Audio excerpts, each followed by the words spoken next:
Good afternoon, everyone, and welcome to this session on states of consciousness research. My name is Michiel van Elk, and I would like to thank the organizers for hosting this fantastic event. And I would like to thank the presenters for being here today. So we have Ruben Laukonen from VU University and Rafael Millier. So we're excited, and this session is actually co-sponsored by Alias Research Team, which is an interdisciplinary research group that focuses on the diversity of consciousness. And earlier this year, we hosted a webinar also in association with ICPR on altered states of consciousness. I would like to highlight that Alias publishes a journal every year with very interesting, deep interviews with different people working on psychedelics, meditation, altered states of consciousness more generally. So please check out our website. It's aliasresearch.org. And if you'd like to know more about our activities, you can always drop us a line. Also, during the seminar, feel free to ask any questions that you might have. So you can use the chat function in the website to pose any questions related to the talks. And afterwards, there will be time for discussing those questions. I hope you can all see me now. And I hope you have heard what I just told you before. Otherwise, please let me know. So I was just telling, please pose any questions you might have in the chat during the talk. And then afterwards, there will be some time for a discussion because we only have 2 talks, so there should be plenty of time for interaction. Also know that afterwards, there will be time to hang out with the speakers. So you can use the virtual meet room and the link will be posted in the chat and on the website. So you can use that opportunity to interact with the speakers on a personal level as well. Then without further ado, I'm really honored that we have 2 fantastic speakers with a very original research background today. And I would like to introduce Ruben Laukonen first. So Ruben is now working at the VU University of Amsterdam together with Helene Slachter, working on contemplative science and integrating cognitive psychological and neuroscience measures in the study of meditation. Before he had been working at University of Queensland, and he has a wide variety of different interests and personal experiences in meditation and also in Thai kickboxing fight. So you've been a professional sportsman as well. So we're thrilled to hear your talk, which is on the topic of the phenomenology of truth, how the feeling of insight guides decisions under uncertainty. So Ruben, thanks for joining us, and the floor is yours. Thank you so much for the introduction. I'll share my screen now. Okay, hopefully that's working. Okay, I'm really very happy to be here and very excited about this conference. And I just attended my first talk with Matthew Johnson, and I'm just so inspired about this field of research, and I'm so excited also to be able to talk about my work here, which isn't directly related to psychedelics, but I think the link is intuitively very clear. So as Michiel said, my background is, well, right now I'm doing a lot of research on meditation, but actually for about 8 years I did research on insight experiences, and my PhD is actually in that field. And that's what I want to talk about today. Maybe next year I'll talk about meditation. So the title of my talk is The Phenomenology of Truth. So in nearly every moment of our waking life, we have thoughts and ideas appearing as if out of nowhere in our stream of consciousness. And a lot of these thoughts we kind of disregard, don't give them much attention. They're kind of redundant ruminations or otherwise mind-wandering episodes.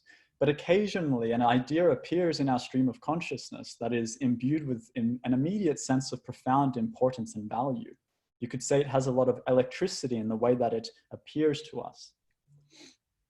It feels true, it energizes us, compels us, as if possessing its own desire for life. It changes the course of careers, it ends marriages, it starts cults, it paints and writes through us. It is a poem, it is an invention, and in many ways, it is creativity itself, and it's often the source of our scientific inspiration as well. And yet, it's just a convincing bundle of thoughts appearing in our consciousness. But a convincing bundle of thoughts can start a war, it can cure disease, it can fly us to the moon, make us believe in God, reveal ourselves to ourselves, and it can send us to the psychiatric hospital. So much rests on the shoulders of a convincing idea that appears to us almost as if out of nowhere. But how do we know when our ideas can be trusted? How do we know when an idea appears in our minds with this sense of just profound truth? How do we know we can trust that? So this is what I've been thinking about now for a long, long time. And of course, ideas can range from small, like what are we going to have for dinner, to very big, like what is the solution to artificial intelligence? And of course, the same is sort of true for the intensity of the feeling. We can have small tip of the tongue experiences, remembering the name of a friend. We can have an aha moment, maybe while falling asleep or having a shower, or a more profound insight about ourselves, or perhaps a eureka moment, a scientific or creative insight. Or on the other end, we can have a kind of revelation or an epiphany, something maybe even spiritual or religious, or what you might experience while taking a psychedelic. And of course, we have the feeling of insight, and then we have the reality. And I think one intuitively appealing question that I've been pursuing is how well do these two things map onto each other? The feeling and the reality. Regarding this, John Nash has an interesting story.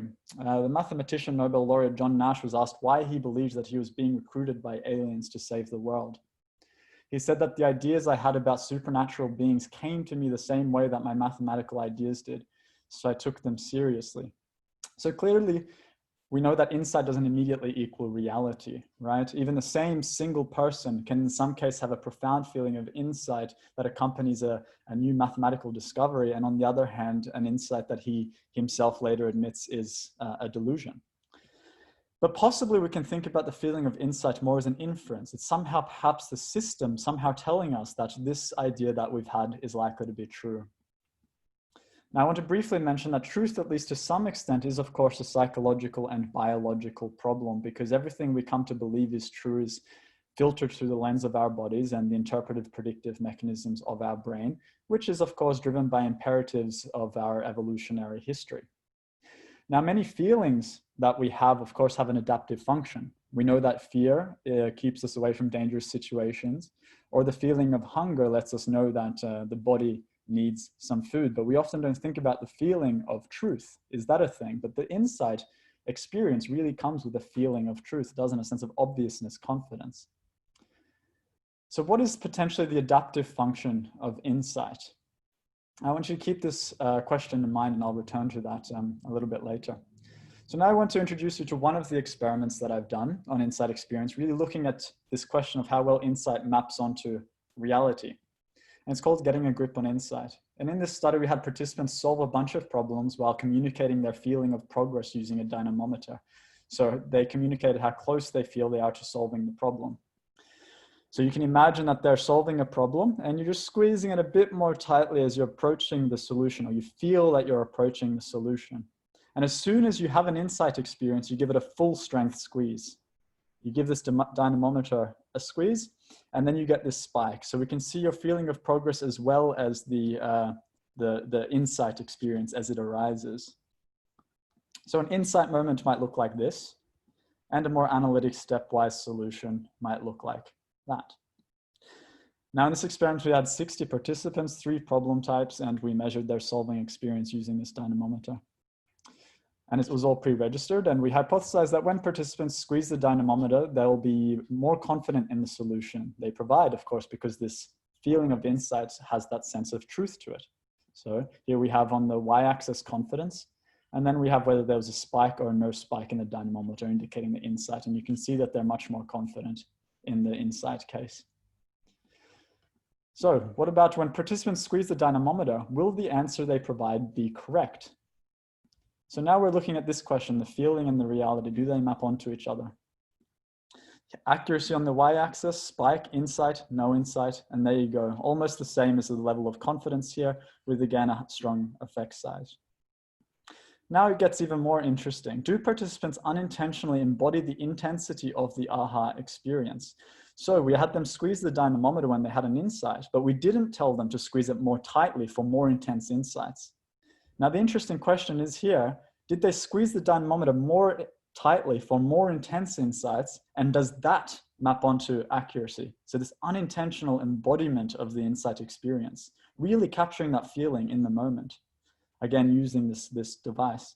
So in essence, what we're doing here is seeing if the size of this spike, unintentionally embodied, maps onto the intensity and accuracy of the insight.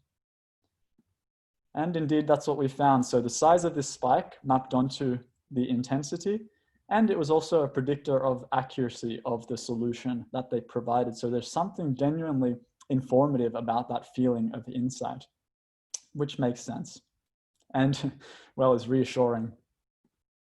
So is the phenomenology of insight reliable? Usually. But of course, there was still some 20% of false insights. That's still quite a lot. And if you think about all the contradictory beliefs out there, whether it's religious, political, scientific, people have very profound insights about things that they really, really disagree about. And so they can't all be right. And there has to be some dark side, some maladaptive side to the feeling of insight. You know, same as the way that anxiety and fear can be maladaptive. So in experiment 2, we wondered, could we use feelings of insight to induce a false belief, or at least increase a belief? So here we presented people with propositions about the world and elicited an insight experience simultaneously. And we did that in a very simple way. We had propositions like this. So we had an anagram, which is here, and we said, is the lightest of all metals? And first they had to solve this anagram. So solving the anagram, it's lithium. And so as they solve this anagram, there's an opportunity to have a little aha moment. And then at that same moment, the proposition makes sense. So they comprehend the proposition and have an insight more or less at the same time. Then we ask them how true it is. 300 participants, 26 propositions, half of them true, and we measured their solving experience, and all of this was pre-registered. And we hypothesized that when the anagram is solved or elicits an insight moment, they'll be more likely to believe the proposition is true. So here we have unsolved and solved, and truth ratings, 12 being I believe it's true, 1 being I'm very confident that it's not true. So really it's about to what extent are you confident that this idea is true. So if they didn't solve the anagram, they were right at the mean, which it makes sense, right? Because it was half true, half false. But what about when they solved the anagram themselves? You can see that their truth ratings go up. Now this effect was with a moderate effect size as well. And you can see that this effect is a little bit bigger when there was an aha moment in there. And this was consistent for false claims and true claims. So in both cases, solving the anagram increased belief in the associated proposition. You can read more about that in our paper called The Dark Side of Eureka. So insight phenomenology can be misattributed. Insight can make you believe something simply via its temporal proximity. So something about that feeling of truth genuinely affects our interpretations about beliefs or possibly our own ideas. Now we've replicated this effect with much more deep questions, which are, for example, worldviews and core beliefs. So things like life has purpose, free will is an illusion, it is useless to pursue justice, people are naturally selfish, there are things in the world that cannot be explained by science. So it's not just that the feeling of insight can make you believe arbitrary things, they can really push these things in the affirmative as well, things we consider kind of core beliefs. And we've replicated it with 7,500 people across several different labs, so it seems like a very robust effect. Now, what is the adaptive function of insight? I want to touch on this very quickly. I developed a model along with my colleagues, of course, called the Eureka heuristic. And this is what led to the experiments actually that I just discussed. Now I can only really describe this kind of poetically quickly to you, but you can read more about it if you'd like. The idea here is that the feelings associated with our ideas are like lights that guide the incognizant mind in choosing the best ideas that appear. So they help us to grab the right ideas from our stream of consciousness. You could say that they help us to intuitively discriminate the diamonds from the rocks. So this feeling of insight is this sort of highlighter of the ideas that appear in our stream of consciousness, grabbing them for us and letting us know that this is the one that requires our attention and action. And the reason for this is quite straightforward, right? Because there's so much of the process that leads to our idea is unconscious. Much of it happens below our awareness. Moreover, the world is a dangerous place. We need to make quick decisions and we need to also respond quickly in conversation and so on. So we don't have time to do a cost-benefit analysis on every idea that appears in our stream of consciousness. Instead, this phenomenology is perhaps something that allows us to select them. And if you'd like to read more about the Eureka heuristic, you can check out this paper. Now I want to very quickly talk about insight in the context of psychedelics. I've already jammed a lot of information in this talk, so I don't have much time to link it, and there's so much I could say about this. There's a very interesting paper by a psychiatrist and philosopher Rob Sips, where he accounts his own experience of psychosis as a dialectic of aha and anti-aha experiences. He said the aha and anti-aha experiences did not immediately result in delusional ideas, but led to a deconstruction of a personal framework, only after that serving as a matrix for delusions. These aha experiences and anti-aha experiences were not just wrong or delusional, but often showed the world from so many different perspectives that my own position had to be reconsidered over and over. Now we know from insight research that where insights come from is often from changing your perspective. It's from changing your beliefs, or what Friston calls fact-free learning, where you shift the priors or the beliefs without necessarily new input. And it's the shifting of the beliefs that allows you to arrive at a new perspective, and this is what elicits the insight, much like a Necker cube. And we've done some research looking at this exact question. Now, many of you will be familiar with the Rebus model of psychedelics, also termed relaxed beliefs under psychedelics, that very, in simple terms, induces entropy at the higher levels, of, not so simple terms perhaps, at higher levels of the functional hierarchy of the brain. And this is said to relax our beliefs or relax our priors. So through this mechanism of entropy, leads to more relaxed beliefs, or you could say more relaxed priors and perspectives. Now, from my understanding of insight, there's a very clear connection here.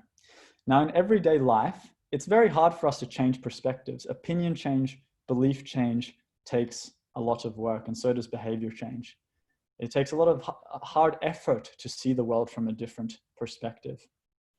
But now if you induce some entropy, you induce some relaxed beliefs, suddenly you get the system in a state where you got faster switching between perspectives. The priors and beliefs are more flexible in the system. This, from the insight research, very naturally would lead to more insight experiences. So if psychedelics induce more rapid changes in beliefs, they would naturally engender more insights. But the dark side here, of course, is that by virtue of making the system more liberal, relaxed, the incidence of false insights would increase as well. So if you think of a contingency matrix, you would almost obviously expect more false positives, of course, more positive insights as well, but also more positives. So maybe that sounds a bit pessimistic, but it's not, but it is something to, I think, worthwhile keeping in mind. Now I'll leave you with this quote from William James about his insights on nitrous oxide. He said, "The keynote of the experience is the tremendously exciting sense of an intense metaphysical illumination. Truth lies open to the view in depth beneath depth of almost blinding evidence. The mind sees all the logical relations of being with an apparent subtlety and instantaneity to which its normal consciousness offers no parallel. Only as sobriety returns, the feeling of insight fades and one is left staring vacantly at a few disjointed words and phrases." So this is a very articulate man talking about his experiences on insight. And here he is once he's actually digested or ingested some nitrous oxide. "What's mistake but a kind of take? What's nausea but a kind of nausea? Sober, drunk, astonishment. Everything can become the subject, oh criticism. How criticize without something to criticize? Agreement, disagreement, emotion, motion." You get the idea. You can sort of feel his feeling of insight as he's describing this experience. So thank you for listening, and you can always check out more. And there's so many collaborators I'd like to thank that it would take me just much too long. But yeah, thank you for listening. Thank you, Ruben. It was a great presentation. Thank you. Shall I unshare my screen here, Michiel? What do you recommend? You can unshare your screen.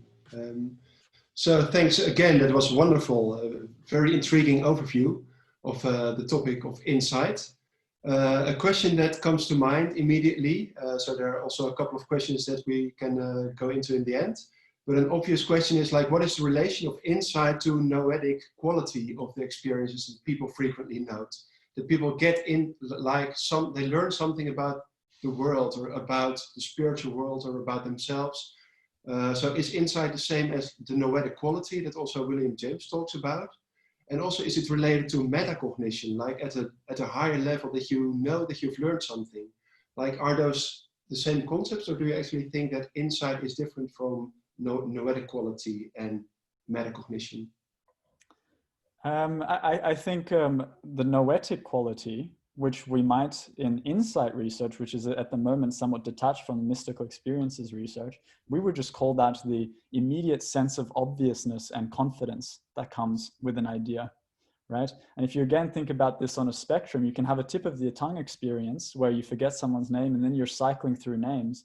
And it's not until the correct name arrives in your consciousness that you simply know that's the right one. You don't need any further confirmation. So there's already, in a way, a miniature noetic quality, even to the tip of the tongue experience. And then you just take that to its extreme with an epiphany or a spiritual experience or something like that, or a mystical experience. And you have the same thing. It's just at a more profound scale, I would argue. Okay, thanks. So it's a matter of degree, you would say. I think so. Yeah. Okay, so there are a couple of questions also in the chat, but we will also have hopefully some time afterwards. Right now, I would like to thank you again and move on with introducing Raphael Millier for the second presentation on the sense of body ownership in drug-induced states. So Raphael has been studying at the Institut Jean Nicot, where he did a master in philosophy. He completed his PhD at the University of Oxford in which he basically developed a pluralist account of self-consciousness. And now, since a couple of months, he's been working at Columbia University. So he's written very interesting papers on the sense of body ownership, the sense of self in relation to psychedelics, also on the experience of ego dissolution. So Raphael, thanks for joining us, and we're looking forward to your presentation. Thank you very much. Let me just share my screen.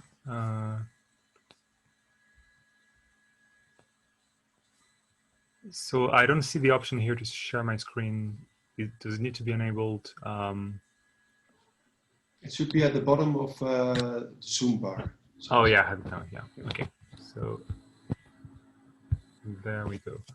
Okay, is it working? Yeah, we can see it now. Thanks. All right. Thank you. Okay, so thanks a lot, Michiel, for this introduction. If you want to have access to my slides, you can just follow the link that's here. So if you go on my website, /slides/PBO, you have the slides there as well. So today I will be talking about the phenomenology of bodily ownership, specifically with respect to drug-induced states. So essentially I will be building upon some debates, mostly in philosophy, but also in psychology and neuroscience, about whether there is such a thing as a distinctive experience of one's body or one's body parts as one's own. And I would argue that answering that question is an endeavor that can get some help by from the literature on drug-induced states and by looking at evidence regarding drug-induced states. So before I begin, let me just give you a sense of how this topic has become a bit of a hot topic, not only in philosophy, but also in psychology and neuroscience. So this here on this graph, you have the number of papers annually in the database on PubMed that reference body ownership for the past 30 years or so. And as you can see, there is the sharp upward trajectory for the past 20 years that can be partly explained, presumably, by just the fact that there are more papers published in this field, but also by the fact that this is a topic that has generally garnered more interest in recent years. So let me start by giving two very simple definitions of what we might mean by the phenomenology of bodily ownership. So there is this old definition that one finds in a paper by Mark Martin, a philosopher, in 1995, where he says that the phenomenology of bodily ownership refers to the phenomenological quality that a body part appears to be part of one's body. And so Frédéric de Vignemont, who's one of the foremost philosophers working on that topic, expanded a little bit on this kind of definition in a recent book published a couple of years ago, where she says that there is such a thing as a phenomenology of bodily ownership if and only if there is something it is like to experience one's body as one's own. So it's something that's a matter of experience, and specifically about having a distinctive experience of one's body as one's own. Okay, so let me continue with a few lexical distinctions because I think this is important. So the general notion of body ownership is quite vague and can refer to a number of things, and I think it can include among the things it can refer to the mere fact that a body or a body part is one's own. So for example, there is a fact that this hand is my hand, and you could refer to this fact by talking about body ownership or hand ownership. But this is not a controversial fact at all, obviously, and there is nothing really to discuss there. So this is not what I'm focusing on here.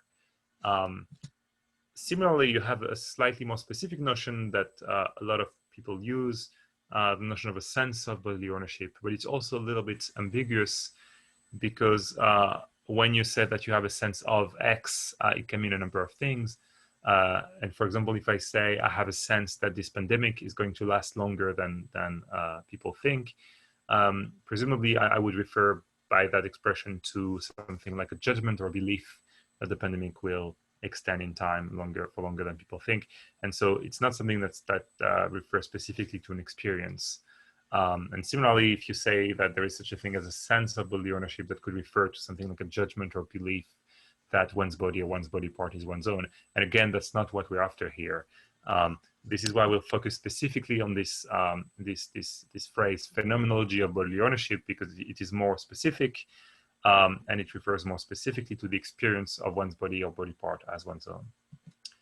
So to belabor this point a tiny bit, the relevant phenomenology is generally contrasted with whatever might be the phenomenology of conscious doxastic attitudes, as philosophers call them. So things like judging, believing, or thinking.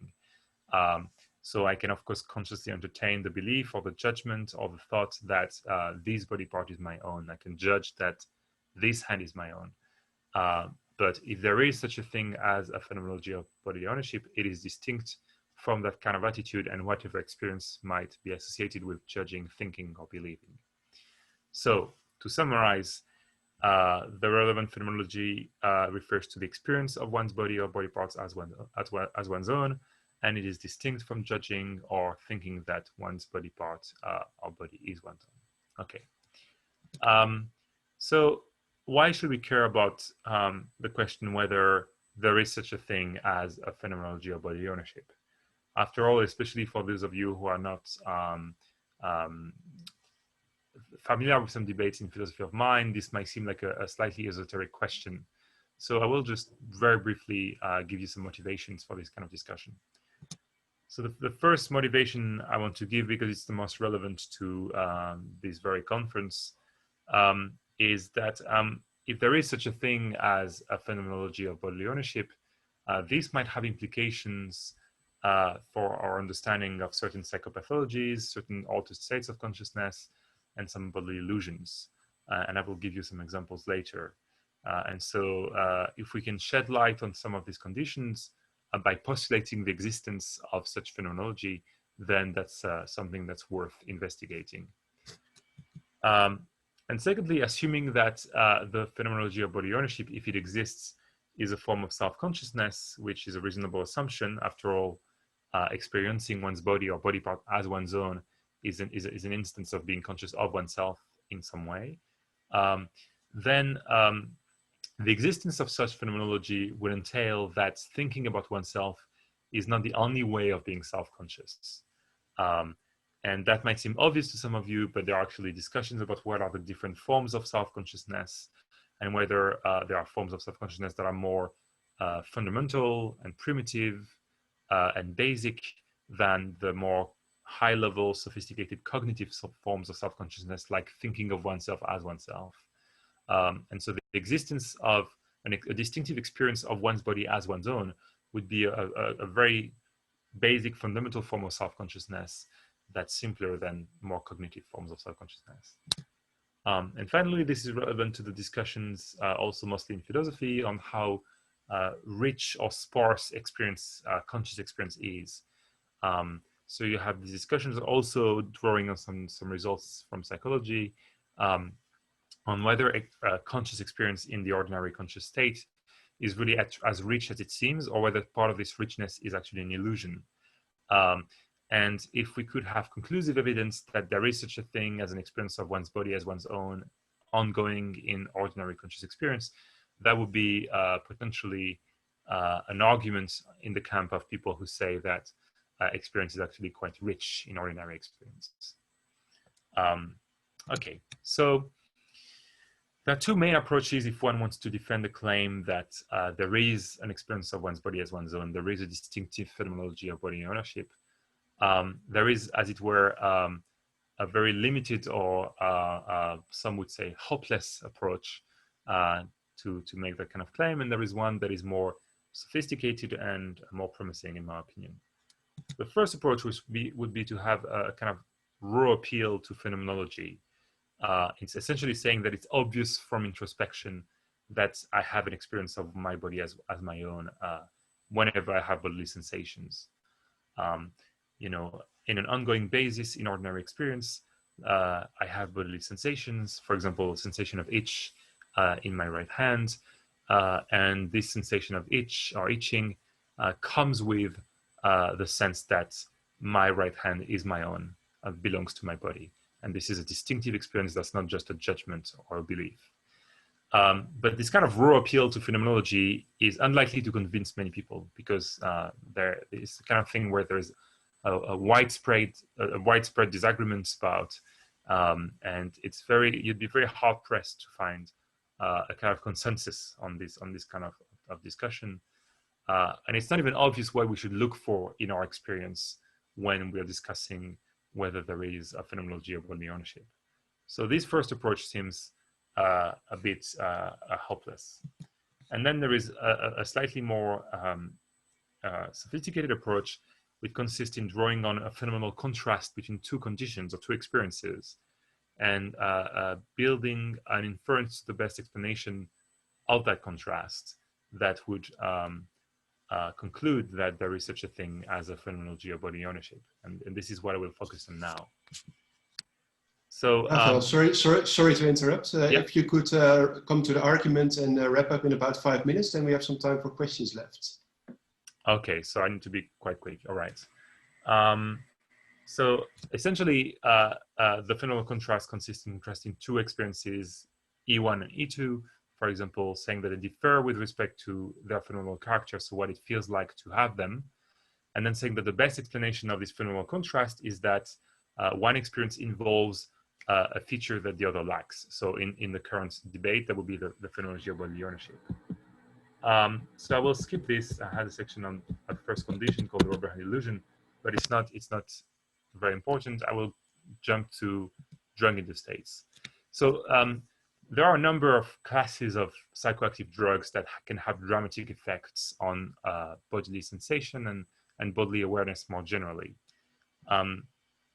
And I want to raise to the attention of people who are discussing whether there is a phenomenology of body ownership a host of evidence that some of these compounds can have effects on bodily ownership. So here is an early example from a monograph by Kurt Behringer, who was a psychiatrist who did some self-experimentation with mescaline in the 20s. And that's what he says about one of his experimentations. My own body had become completely foreign to me, no longer belonged to me, was somewhere where I wasn't at all. Bodily sensations were no longer my sensations. My bodily sensations somehow lacked the quality of mindness. When I looked at my hand, it no longer belonged to me. When I brushed my forehead with my hand, it was an indescribably strange experience. I felt the touch itself, and yet it was as if I had not touched myself at all. So quite a striking description that seems to hint at something missing in his experience, and specifically what's missing seems to be something like phenomenology of bodily ownership. And I will jump straight to this experiment we did at Imperial College London with my colleague Chris Timmerman, who will be speaking later today. So he was leading this study on DMT, this compound that's also a psychedelic compound. And so we had participants come in the lab, and it was an EEG study first. There was the pilot study, and then there was a combined EEG fMRI study. And what we did is that I did some interviews with each of the participants using a technique called microphonological interview.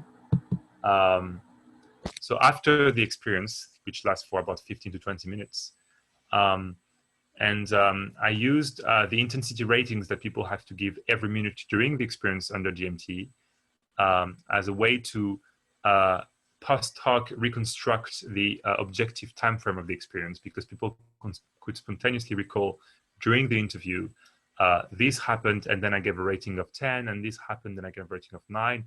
So using these intensity ratings as cues, I was able to reconstruct the chronology of the experiences. So what happened is that here you have a rough visualization of the trajectory of different kinds of effects over time during the experience.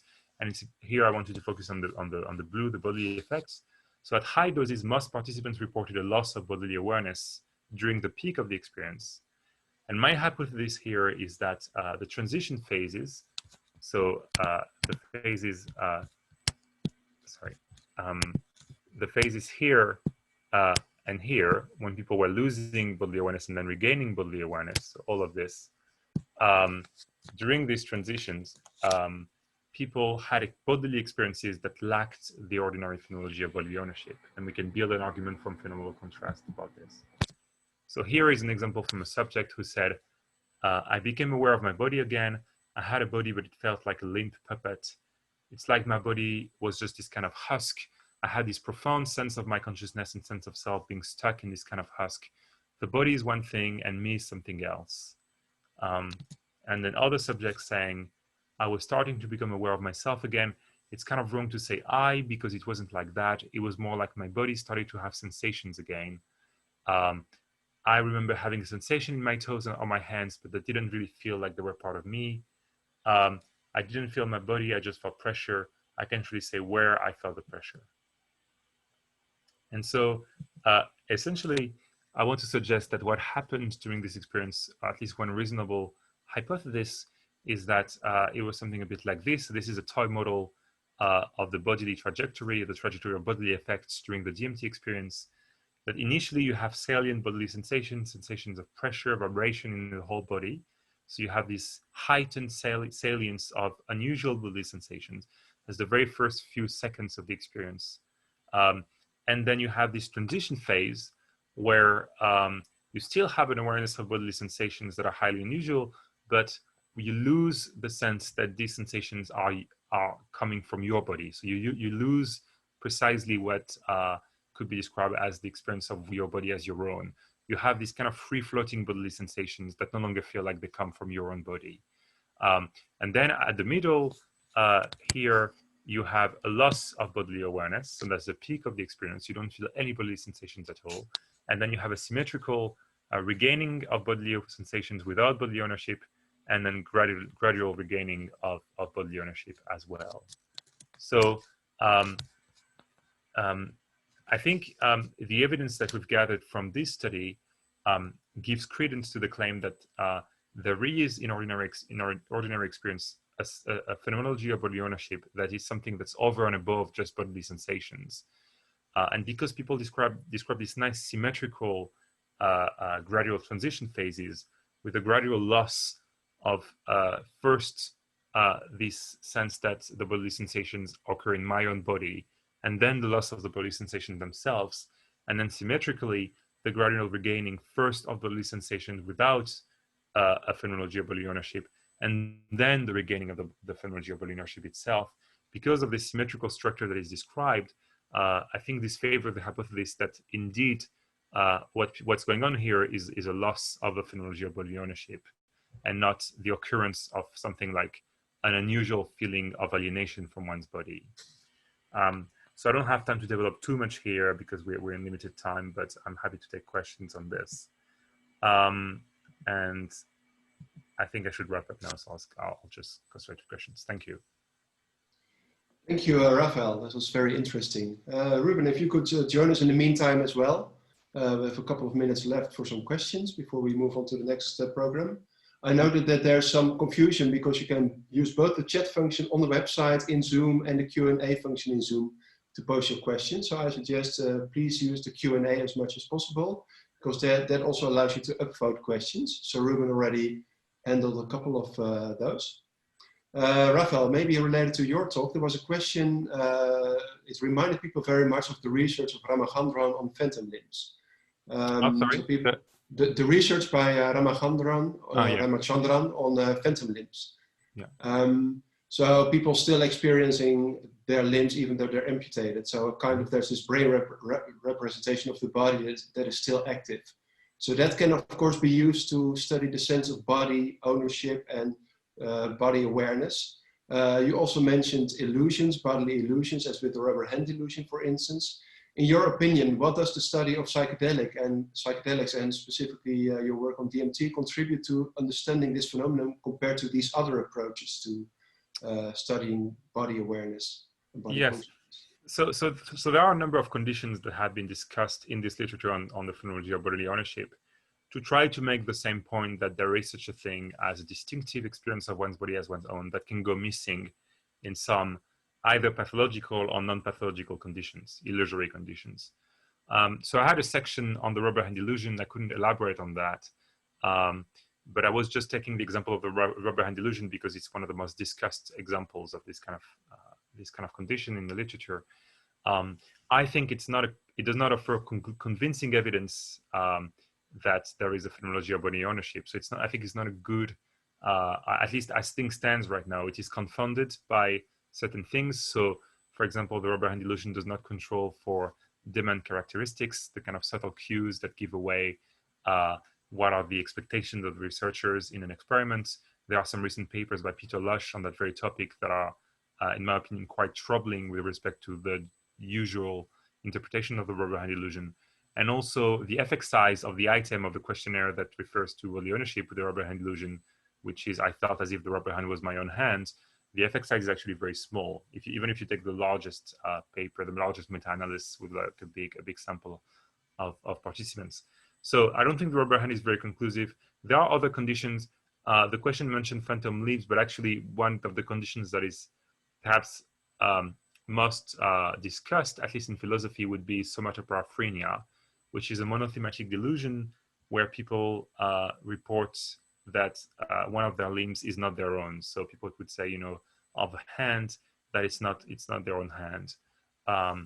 However, I also think it's quite problematic to jump to conclusions from the report of a delusional belief, the belief that a limb is not one's own, to the assumption that this belief is grounded in the lack of an experience that one normally has, namely the lack specifically of an experience of bodily ownership regarding one's limb.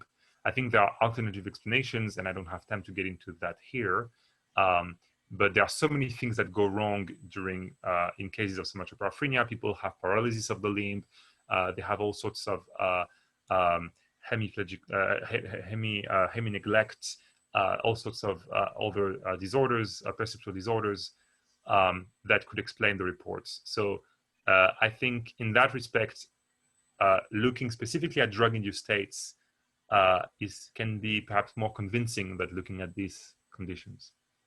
Interesting. It would also be interesting to hear Ruben's opinion on this, but I'm afraid we have to close this session because people want to move on to the next stage.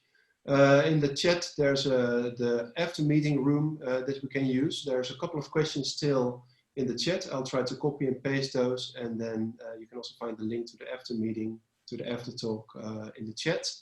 Thanks again to our speakers for joining us today, and thanks for your attention, and hope to see you in the after chat. Thank you, Michiel. I just want to add, we will have a breathwork session now at the Shogin States for the ones that are interested. And then after the break, we will have the psilocybin assisted psychotherapy track in the Hofmann Hall and the DMT research track in the Dobkins de Rios Hall. So For whoever is interested in the breathwork, please do check it out.